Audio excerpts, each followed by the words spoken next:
মাঠে দর্শকদের উপস্থিতি বলে দেয় গ্রাম বাংলায় এখনো কতটা জনপ্রিয় ফুটবল। জাঁকজমকপূর্ণ আয়োজনের মধ্য দিয়ে ব্রাহ্মণবাড়িয়া নাসিরনগর উপজেলার নূরপুর গ্রামে উদ্বোধন হলো এম এ হান্নান ফুটবল টুর্নামেন্টের উদ্বোধনী ম্যাচ। এতে প্রধান অতিথি ছিলেন টুর্নামেন্টের আয়োজক ও উপজেলা বিএনপির সভাপতি এম এ হান্নান। ম্যাচ উপভোগ করতে দূর দূরান্ত থেকে ছুটে আসেন শত শত ফুটবল প্রেমী। উদ্বোধনী খেলায় মুখোমুখি হয় চাপড়তলা ফুটবল একাদশ এবং নূরপুর ফুটবল একাদশ। টুর্নামেন্ট ঘিরে এলাকায় সৃষ্টি হয় উৎসবের আমেজ। প্রতিটা বছর অপেক্ষা করি কবে এই খেলাটা আসবে। খুব ভালো লাগছে।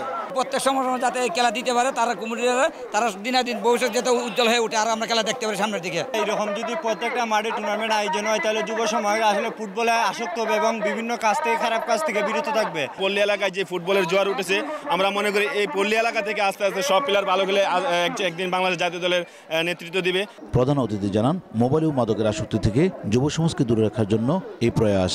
আমাদের ছেলেমেয়েরা যে খেলা বিমুখ হয়ে এখন মোবাইল নিয়ে গড়কুনে বসে থাকে এবং বিভিন্ন রকমের আসক্তির দিকে ধাবিত হচ্ছে।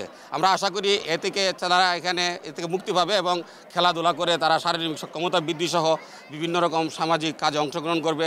নকআউট পদ্ধতির এই টুর্নামেন্টে মোট 16টি দল অংশগ্রহণ করেন। উদ্বোধনী খেলায় ট্রাইব্রেকারে 3-1 গোলে নূরপুর একাদশ বিজয়ী হয়।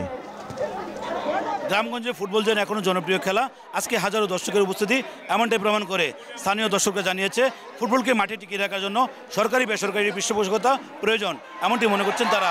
উত্তর চক্রবর্তী, সময় সংবাদ, ব্রাহ্মণবাড়িয়া।